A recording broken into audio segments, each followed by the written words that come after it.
Tay. Thank you po. Yan. Tapos ay ang mga grocery na yan, sa inyo yan, ha? Opo. 4 ha? Opo. Okay. So, sana pag may problema kayo, huwag kayo mayiyang maglapit. Sige po, pasok po kayo. Tay, pasok po kayo. Malakas na rin po. Malakas na yung punang punta nyo, man. Hindi makatayo, di ba? Oo, hindi yan makatayo eh. Kasi malaki yung tiyan niya. Ngayon, medyo okay ka na, naka-recover na. Hindi, maganda na rin. Pasok ka, pasok ka. Mukha niya. Oo, hindi ka tulad nung... Talaga ako maka-recover. Sige, sa kanya. Malaki pong tulong sa akin ini. Tumingin sa akin na Pinagano sa hospital. Hindi, nakalakad na siya dati kasi Hindi po talaga ako makalakad doon. Doon lang ako sa kuko. Tsaka yung mukha niya, te. Ano Tapos siya, alsado. iba yung mukha Tapos niya. ito po, mga manas. Oo, manas siya. Manas pa rin naman konti. Alam mo, sobrang saya ko kasi okay ka na. At yung anak mo natutuwa ako kasi masipag pumunta yan dito. Sobrang sipag niya. Kahit naulan, di ba? Kahit naulan yan, tatay, nagbabike yan. Kahit nga nung bagyo, pumunta yan dito eh. Pinakain pa namin yan dahil birthday ni adik mo. Naratikman ko rin po yun kasi nung pinadala namin siya nun eh, di ba? Punta kami sa Takano kanina, hinahanap namin kayo, nakalabas na pala kayo. Opo, yun po. Abilis na tayo sa akin. Yun po ang inano ng doktor sa akin. Ngayon, ang ginawa sa akin, hindi naman po yung, sabi sa akin, po yung atay. Ako. Ngayon po ang nangyari, hindi naman po kung okay naman po ako hihingi ngayon. Ngayon ang nangyari, puro sa puso lang po yung binigay sa akin gamot sa reseta. Hindi, yung paglaki ko daw ng tiyan niyo, ano daw po yan? Ang panlaki daw po ng tiyan ko, durog na yung atay ko eh. O, ba't di ka resetahan ng gano'n? Hindi, durog po ba atay niyo? Ngayon, parang hindi ko rin po alam kasi yung sabi ng doktor sa akin eh. Kasi okay naman po ako umihina ngayon, tsaka dumumi. Tapos yung tubig. Yung hinga mo? Yung oxygen ng katawan mo? Okay yung oxygen ko.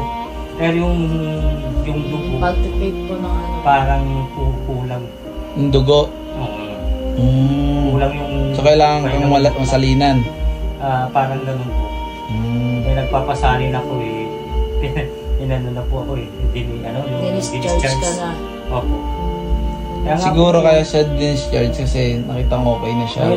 Ngayon ang ginawa, nilagyan po ako ng drain plug dito. Para po pagka halimbawa, puno na po, pwede po siyang ma-drain. Pero iba po rin yung naiiko tsaka yung dugo. Hindi ko lang po alam kung saan po nanggaling yung tubig na galing sa... Dapat po, di ba, magkasama-sama. Hindi ko lang din po alam po sa... Hindi sinabi sa inyo? Hindi po sinabi sa akin ng doktor. Dapat sinasabi. Dapat sinabi para alam niyo po. So, anong magiging plano? Ano yung magiging plant niya? Ngayon nang sabi sa akin ng doktor,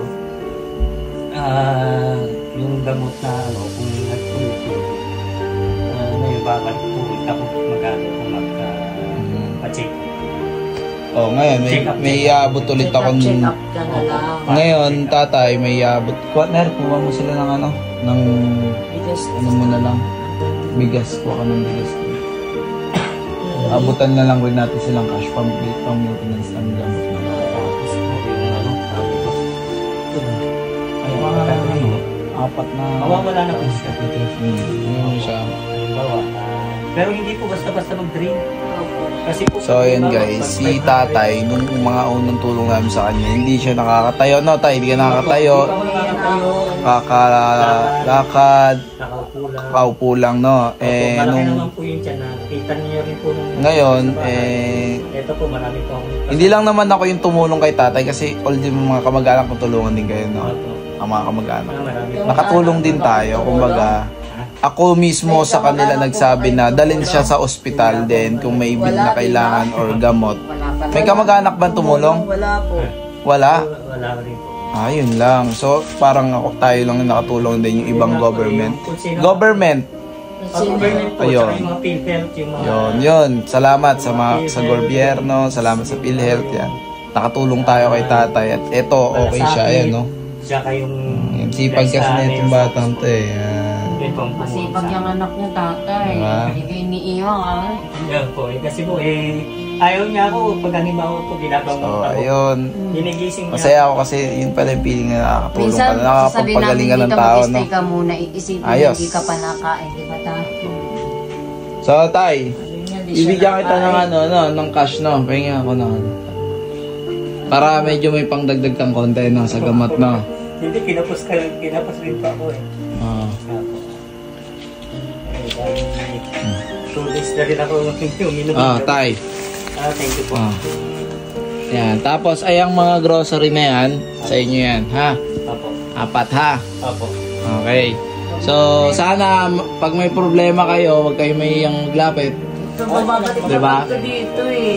Kasi ako, alam ko yung tinutulungan ko kung totoo o hindi. Diba? So, pinaliwanag ko din sa kanya yan. Paulit-ulit, niloloko na ako. Ganyan. Pero kayo yung gusto ko talagang tulungan. Kaya nga sabi ko sa kanya, di ba, pag may kailangan siya, lapit lang siya sa akin. Pagkain o financial na panggamot, mag-abot ako kahit konti, wala akong problema, di ba? Nag-abot naman ako sa'yo.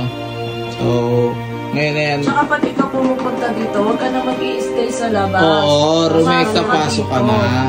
Kasi, nakikita ka dyan ng ng iba na kaya ang ginagawa kasi sa akin dito, like example, may pumunta dito, kahit naman ang lakas-lakas, nakakapagtrabaho, hihingi sila ng tulong. Sa akin walang problema eh. Ang problema kasi, pagtaas kong tulungan, magtatawag sila, papupuntahin dito.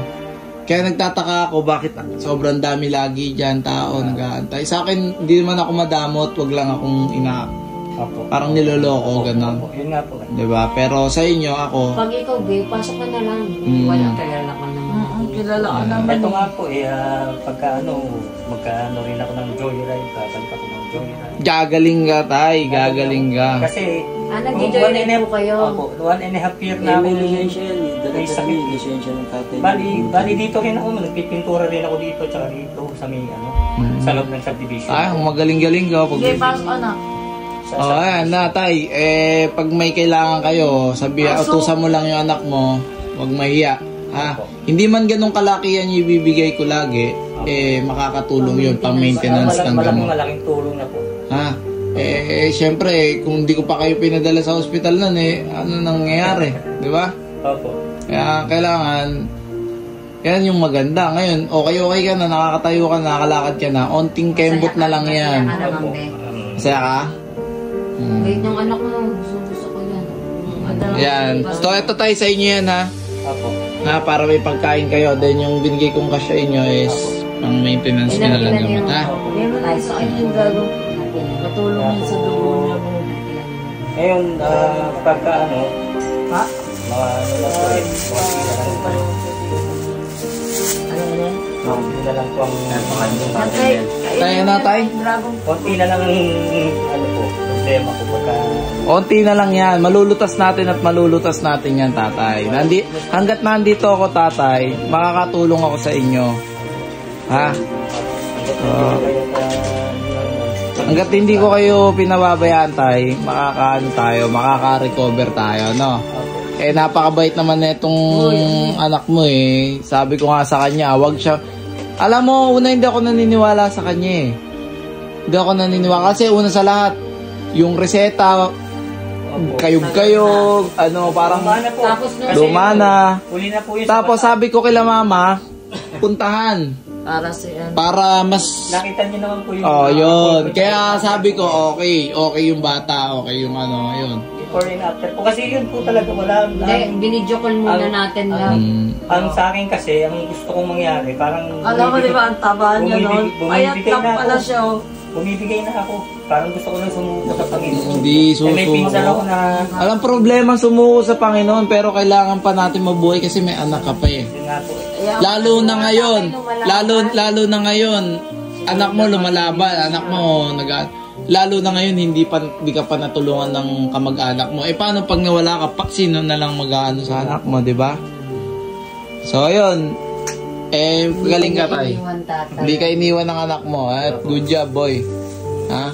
Galingan mo pa sa susunod. Tularan si Kuya. Tularan nyo tong batang to, hindi pinababayaan ng tatay. So hindi lahat ng anak kayang tiisin yung magulang. Ang magulang natitiis ng anak. Ayun ang kasabihan. Baliktad ka. Hindi di ba ang anak natitiis ang magulang. Ang magulang hindi natitiis ang anak. Pero eto, hindi niya natais ang tatay niya. Hindi niya mati. So ibig sabihin, good boy ka, di ba? Kaya ako pag natutulog ako sa o ipapagising, akala niya wala po. Eh syempre po, yung mga katabi ko, medyo na patay na, pagkatuting sa akin. Matagal nga po yan dito. Sabihin niya. Nananaginip, tinatabi na. Ano yan, pagpupunta dito malungkot. Kami lang sabi ko sa kanya, ayan, gagaling papa mo, huwag kang malungkot. Yun yung lagi namin sinasabi sa kanya. Kaya ko lang to binidyo para may proof tayo na nakatulong tayo na talagang Sinasabi po nila scripted daw, ganyan. Wala pong scripted to, talaga pong nagpapasalamat po ako at si tatay, pumunta yan dito, hindi para humingi ng tulong, pumunta yan dito para magpasalamat. At ikwento yung mga nangyari sa kanya at kung may maintenance man, ayun yung panibagong itutulong natin kay tatay. Diba? So, sobrang buti ni tatay at tong anak niya. So, maganda yung kinalakihan na itong batang to. No? Good job, boy. Achieve niya, tulungan. Gagaling ka pa, tatay. Gagaling ka pa. para rin sa kanya. Gagaling ka pa. Wapo pala yung tatay mo Kasi nung Pings. una talagang Payat punta kita. namin sa kanya, hindi mo makikilala. Malas siya. Makikita niyo na po talaga kami. Ang ano ko na po, pabigay na ako talaga. Yung tiyan niya May paputok awa na. nag-ano na lang ako sa Panginoon. Hindi naman po ako sanang pahirapan at kunin nila ako kung gusto niya na po akong kunin. Pero hindi pa rin po Kasi kailangan ka pa din doon ng ano.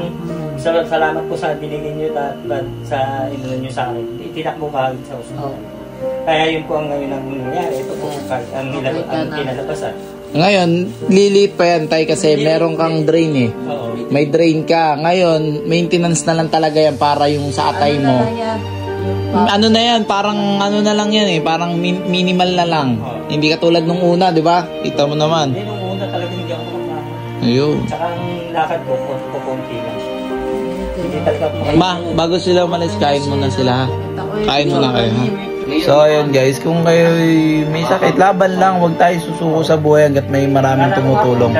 Maraming salamat sa Panginoon na binibigay niyang blessing sa akin at nakakatulong ako sa ibang tao. Maraming salamat Lord talaga. Thank you very much talaga. Lalo na sa mga followers ko. Thank you sa inyo.